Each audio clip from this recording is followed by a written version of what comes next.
Bonjour à tous mes amis, est-ce que mon ex pervers narcissique est heureux aujourd'hui ou pas? Alors, c'est une question qui peut avoir l'air étrange parce que finalement, on s'est séparés. C'est probablement ton cas si tu regardes cette vidéo aujourd'hui.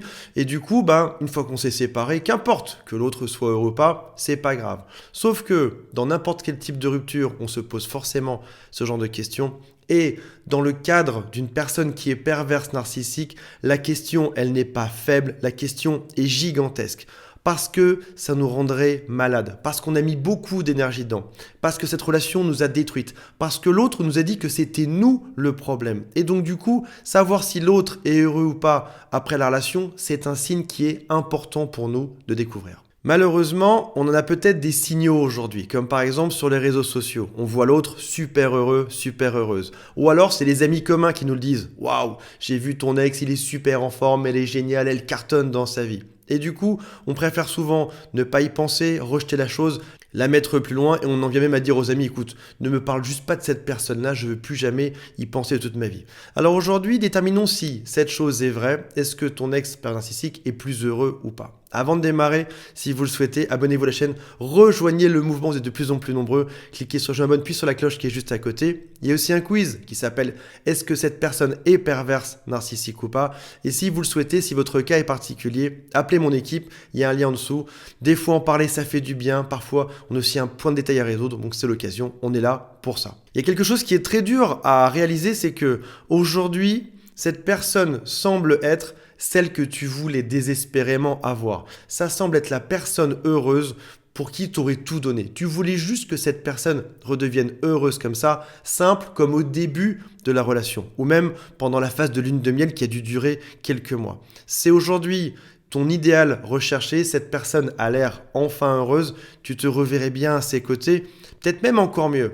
Peut-être que cette personne qui était au chômage a retrouvé un métier, ou il avait un métier, il a trouvé quelque chose qui était encore mieux par la suite, il avait un physique mais il a fait du sport, il est devenu encore plus beau, ou alors super populaire, ou alors très souriant. Et ça te renforce malheureusement dans ton propre échec. Cette personne a l'air de briller, alors que moi aujourd'hui, je suis dans mes doutes, je suis dans mes vicissitudes, c'est compliqué pour moi d'avancer. Et là on se dit, si ça se trouve, l'autre avait raison, c'est lui qui est génial, et c'est moi qui suis juste un échec. On va en reparler dans quelques instants.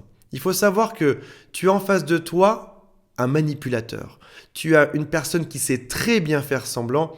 Imagine que tu sois dans une conférence et il y a un politicien sur scène et qui parle avec son micro, qui dise à la foule qu'il va se présenter aux élections, etc.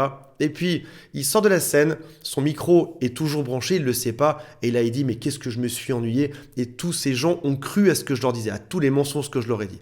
Qu'est-ce que tu irais croire? Le discours de surface, celui où tu vois ce politicien sur scène, en public, ou alors la phrase qu'il a dite juste après. Probablement que tu irais croire la phrase qu'il a dite sans qu'il sache que les autres pouvaient l'écouter. Ça veut dire que ton pervers narcissique, c'est pareil. Comme un politicien, il est expert dans le fait de faire croire des choses sur les réseaux sociaux, à tes amis, mais en réalité, il y a un autre discours. D'ailleurs, peut-être même que quand vous êtes séparés ou quand il y a eu des problèmes, tu en as parlé à tes amis. Tu as dit voilà, je suis en couple, c'est compliqué avec cette personne, je ne sais pas quoi faire. Et probablement que tes amis ont été surpris. Parce qu'en fait, ce pervers narcissique a toujours eu ce discours surfacique dans lequel tout se passait bien, mais la réalité est vraiment très différente. Il faut savoir aussi que cette phase où l'autre était très heureux, elle a déjà eu lieu auparavant. Elle a eu lieu typiquement avant que tu le rencontres. Sur les réseaux sociaux, ça se passait bien. Il avait une jolie vie avec plein d'amis. Peut-être même que pendant la phase de lune de miel, ça se passait bien. Ils ont parlé à tout le monde de ce bonheur et tout le monde les a crus super heureux. Mais ce qu'il faut savoir, c'est que ce sont des gens qui souvent sont heureux à l'extérieur, mais quand la porte se ferme de la maison, c'est l'enfer. C'est ça que tu vas vivre dans le privé. C'est d'ailleurs pareil dans leur tête. Dans leur tête, c'est l'enfer, mais ils vont montrer quelque chose d'autre. Et c'est un peu comme si chaque relation était un nouvel épisode d'une série télévisée. À chaque fois, avant de démarrer le tournage, on va nettoyer la scène, les décors, tout va être beau et propre. Et même si dans l'épisode de la veille, il s'est passé quelque chose de monstrueux dans l'appartement ou dans cette scène, et ben le lendemain, tout est nettoyé, tout redevient bien pour que le prochain participant puisse arriver. Oui, tu as bien entendu, la prochaine personne qui va arriver dans la vie de ton narcissique va vivre quelque chose qui sera très beau au début. Et puis ce sera l'enfer juste après. Imagine un parc d'attractions de l'horreur. De l'extérieur, ça a l'air sympa, mais dedans, finalement, c'est juste dramatique. Un pervers narcissique a toujours besoin de briller. Est-ce que tu t'attends vraiment à ce que ton pervers narcissique se plaigne sur les réseaux sociaux? Est-ce que tu t'attends vraiment à ce qu'il pleure? Est-ce que même avec ses amis, est-ce que tu l'imagines en train de se plaindre ou de ne pas être content? Non, pas du tout. Cette personne peut te faire vivre un enfer, toujours avec le grand sourire. Il a besoin de briller en permanence. Il va donc inventer des histoires, inventer des scénarios, un peu encore comme une fois, comme dans une série télévisée. Ce sera la mère de l'année, le père de l'année, ce sera le super célibataire, ce sera l'homme ou la femme tellement génial qui a du succès, ou alors ce sera l'homme qui a plein de contrats et qui s'éclate dans la vie. Malheureusement, vous avez été éduqué de manière différente, ou vous avez été programmé de manière différente. Et aujourd'hui, ton cerveau est en train de construire ce que tu veux voir ou ce que tu fantasmes. Dans cette histoire que tu inventes, c'est l'homme ou la femme génial qui a plein de succès. C'est ça que tu imagines sur lui ou sur elle. Et toi, dans ta tête, dans ton imaginaire, tu t'imagines comme ayant plein de défauts, plein de problèmes. J'ai été le problème. Tout ça, c'est de ma faute. Malheureusement, ça vient de ton enfance. Peut-être que depuis tout petit, tu te dénigres ou tes parents t'ont dénigré. Et eux, ça vient aussi de leur enfance. Depuis tout petit, on leur a appris à être super, à être chouette, à montrer le meilleur et à profiter des autres. Donc tu as vécu un rêve éveillé avec ces personnes-là et le rêve ou le fantasme continue aujourd'hui. Dans un rêve, on n'a plus de notion de réalité. Imaginons par exemple que tu te couches à 23h. 5 minutes avant, tu étais éveillé, tu savais ce qui était réel, pas réel, ce qui était acceptable, pas acceptable. 5 minutes après, tu dors et tu peux en venir à parler à ta grand-mère qui est morte, tu peux arriver à imaginer qu'on t'a coupé les bras, tu peux imaginer ou au contraire des scènes où tu voles dans l'espace et ça te paraît normal parce que dans un rêve, il n'y a absolument plus de limite à ce que tu peux vivre et tu n'as plus conscience de ce qui est vrai ou pas. Et dans un couple avec un pervers narcissique, tu peux avoir cette même notion de rêve.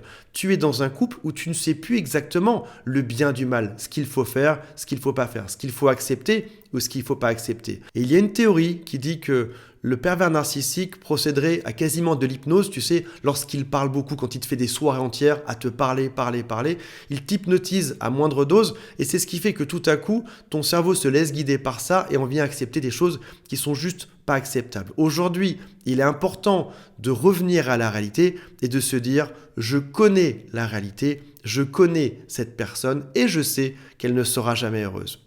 Imagine une personne saine qui va voir un psychologue, qui lui dit voilà, je suis en dépression ou j'ai tel type de mauvais comportement, j'ai tendance à devenir agressif ou qu'importe le problème. Combien de temps est-ce qu'il faudrait à un psychologue pour corriger le problème de cette personne qui est saine?